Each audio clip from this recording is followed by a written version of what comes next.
Hey guys, hoping all is well with everyone. In this video, we're going to be continuing the read-along of The Secret Zoo, Secrets and Shadows by Brian Chick. And we're going to be continuing today with Chapter 17. And as always, even though The Secret Zoo doesn't have too many pictures, I'll be showing you any that we do come across. But as always, feel free to follow along. Chapter 17, An Instant Marlo. Later that day at recess, while the other kids were dangling upside down from jungle gyms and spinning at dangerous speeds in the merry-go-round, the scouts sat in a quiet corner of the schoolyard discussing the Wide Walt incident.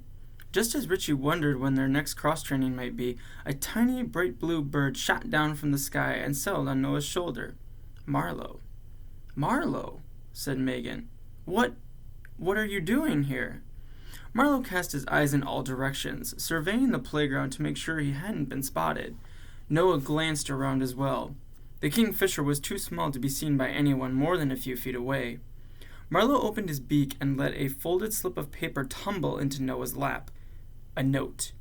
Chirping, the kingfisher shot his gaze at Noah, then at the paper. Noah scooped it up and unfolded it. "Is it from Mr. Darby?" Megan asked.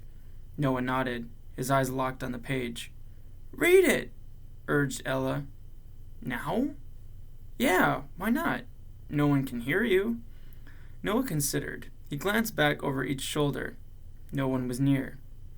Very softly, he read the letter. "My dear Scouts, Tank would like to resume your cross-training next week. Let us know if Monday after school is possible. We will only need 90 minutes. Send your answer on this letter back with Marlo. If you can come, please report to Water Park exhibit at 3:45, and kindly bring a change of clothes. With warm regards, Mr. Darby." "That's it?" Richie asked. "Yeah." Noah stared at his friends. Still on Noah's shoulder, Marlo ruffled his feathers. "You guys think our parents will be cool with Monday?" The three scouts nodded. "Okay." Noah reached out and slipped his fingers into Richie's open jacket, snatching a pencil from his friend's pocket of nerd gear. Ella said, "It's sort of nice having a human convenience store following around you all day, isn't it?" Smiling, Noah scribbled, "We'll be there," and signed the note. He folded the paper and held it up to Marlo, who used his beak to pluck it from Noah's grasp like a minnow from shallow waters. Then the kingfisher sprang off Noah's shoulder and zipped across the playground, over the monkey bars, through the jungle gym, and out of sight. "Not a bad way to communicate," Ella mused as she stared across the Marlo-less sky. "Kind of like an instant message." "Yeah," Megan joked, "an instant Marlo." Noah steered the conversation back to the matter at hand. "Looks like we have a second cross-training coming up." The four of them shared a grave look. Richie said, "The water park. A change of clothes. Why do I have a feeling we're going to be getting wet?" With that, the school bell rang, calling them back to class. Chapter 18, The Water Park. When the school bell sounded at 3:30 on Monday, the scouts used the bathrooms to change into their ridiculous uniforms and they headed for the zoo, their backpacks slung over their shoulders. They walked down Jenkins Street and took a side entrance into the zoo. A cold wind swept across the landscape. Within 5 minutes, they reached the water park, a square, windowless building standing over 20 feet high, though a sign marked the exhibit closed for construction. The scouts knew better. After glancing over their shoulders to ensure no one was around, Noah used his magic key to unlock the entrance, and the four of them slipped through the big double doors. The water park's main attraction was a glass aquarium. About half the size of a tennis court, it had high walls but no ceiling. It contained an island that was separated from the aquarium's glass walls by a channel of water. The island had steep hills with smooth slides for the otters to play upon. The slides emptied into a windowing pool with a few tunnels that led out to the outer channel of water. "It's hot in here," Richie said. "Totally," Ella agreed. The scouts dropped their backpacks to the floor and stripped off their gloves. Caps soon followed, except for Richie's. He kept his on. They took off their jackets, revealing their embarrassingly ugly Clarksville Zoo uniforms. Noah glanced at Megan. The pointy tips of her oversized collar touched beyond her shoulders, and her stitched-on name tag screamed Megan in the curpiest cursive font Noah had ever seen. Ella said, We're being punished with these shirts, right? I mean, I don't see any other reason. Are you saying you're not going to wear yours for school pictures? Megan teased. They're not so bad, Richie argued. He buried his whole hand in his chest pocket. I could fit a lot of cool stuff in here. Richie, said Ella, you could put a toaster in there. They stepped toward and peered through the glass walls of the aquarium. Otters swam and played in the channel of water between the island and the glass. The scouts gasped and stepped back as someone suddenly appeared in the water, a girl with short blonde hair and red bangs. Hannah. She swam underwater from around the corner, otters swerving around her. She was chewing a piece of gum. Noah had the crazy thought that she might blow an underwater bubble and pop it against her lips. When she drew near the scouts, she casually tipped her head. The scouts simply stood there as inches away from them Hannah swam. Incredibly, the descender was wearing her long purple boots with the thick soles. She kicked past the scouts and swam into the turn at the opposite end of the aquarium, disappearing behind the island. Silence. None of the scouts moved. Finally, Richie cleared his throat and said, Funny looking otter, huh? From the back of the aquarium came a loud splash. Hannah appeared again, this time on the island. She rose over the hills like a giant.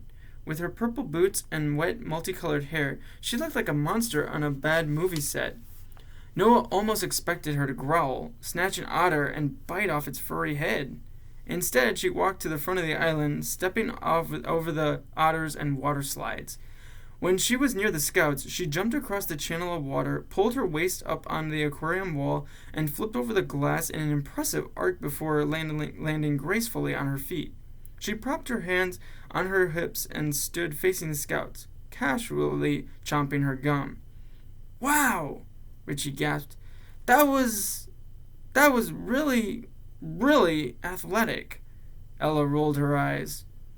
Hi, said Noah.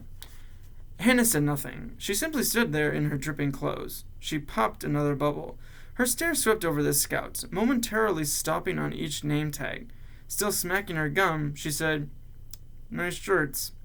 She turned away and walked along the aquarium wall. Follow me.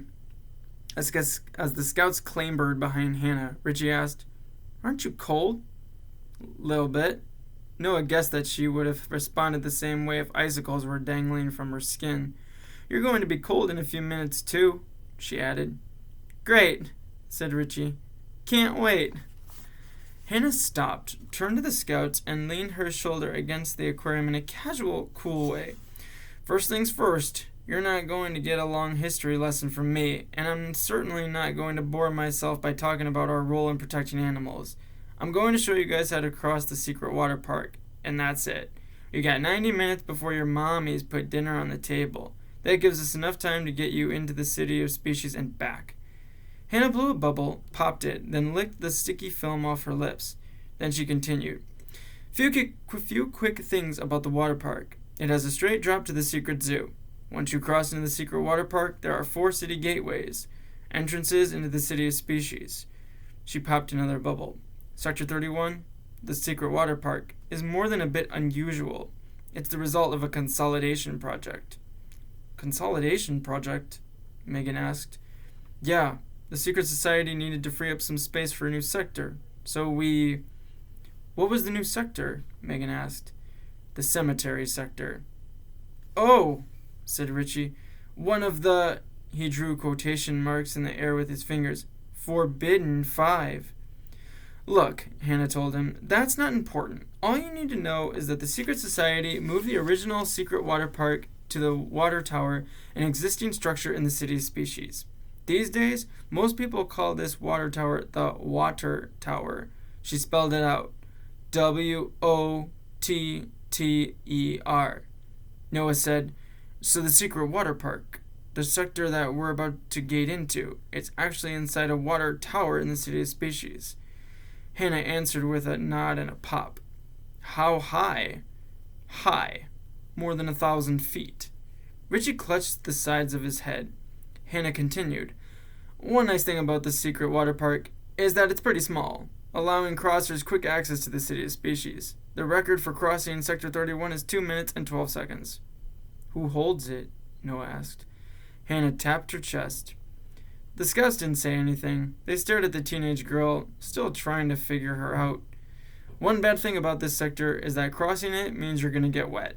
She paused, then added, if you guys learn only one thing in cross-training, learn this. The secret to getting quickly across any sector is being able to use the unique abilities of the animals that live in that sector. You need to become the animals. Noah asked, but how? Follow me, said Hannah. Follow me, and I'll show you. With that, she turned and led the scouts around the corner of the aquarium. Chapter 19. The Scouts Get Wet. On the side farthest from the entrance to the exhibit, a door stood in the wall across from the aquarium. Hannah told him it was kept unlocked and instructed Noah to use his magical key. The room inside was narrow and had steps built into one wall. Hannah and the scouts climbed up the steps and entered a passageway in the ceiling of the exhibit. They crossed over the visitors' walkway, opened a hatch, and jumped down to the island in the middle of the aquarium. Hannah led them to a pool on the island, into which all the water slides emptied. The scouts followed her, stepping over rocks and puddles. Curious otters romped at their feet, scuttling through their legs and stepping on their toes. Hannah crouched like a baseball catcher and gestured toward the bubbling water. Down there, she said. Right in the middle, that's the entrance to the Secret Wotter Park. The scouts leaned over and struggled to see into the depths. Otters plummeted down the slides and splashed head first into the pool. Some squirmed back onto shore, their slender bodies sleek and slippery. Others disappeared in the tunnels that opened in the channel of water along the aquarium walls. What do we do? Noah asked. You jump in, Hannah replied. You should have plenty of air. Should, Richie echoed. Hannah smirked and popped her bubblegum. First-timers, always so nervous. You said it's a straight drop, right? Megan asked. Hannah nodded. As opposed to the grottos, Noah said, fishing for information. Hannah kept silent, dodging Noah's remark. I'll go, Megan volunteered. She flung herself forward, feet first, and sank, the churning water closing above her head. Still smiling, Hannah shook her head. That chick. It's no wonder she found the secret zoo. Inspired by Megan, Ella jumped forward and splashed down. Like her friend, she immediately disappeared into the bubbling water, leaving no trace. Noah corralled his courage and fell forward. The cold water stole his breath. As his body sank, the only thing he could hear was the muted gurgle of the water. His clothes filled with weight and clung to his body. He opened his eyes. The walls were smooth and sloped like those of an in-ground pool. He noticed the tunnels that punched through the island to the outer channel of water. Above him, the choppy water sparkled as it absorbed the incoming light. Beyond the flickering crusts, he could make out of the shifting silhouettes of Hannah and Richie peering into the pool. Noah realized he was softly being pulled toward the bottom of the pool. He looked down, expecting to find an otter tugging on his pants. Instead, he saw that his feet were being sucked into a narrow cavern. Water swirled around the cavern's mouth the way it does around a bathtub drain. As Noah sank, his body began to spin around, once, twice, 3 times. His legs were swallowed, then his waist, his chest, his neck. Finally, he was pulled completely into the hole, and the light of the world blinked out. Consumed in darkness, Noah continued to spin. Once again, he was in a tunnel descending toward the secret zoo. This time, however, he was making the trip as a crosser, a real member of the secret society. He began to envision what the Secret Wotter Park might look like, this magical place inside a water tower high above a city of unimaginable wonder. And I'll stop the video there, ending chapter 19. But I hope you guys enjoyed this video, and in the next time, we will be starting the read-along of the continuation of the Secret Zoo, Secrets and Shadows with chapter 20. But as always, guys, please take good care of yourselves, and I hope to see you all real soon. And as always, thank you so much for watching.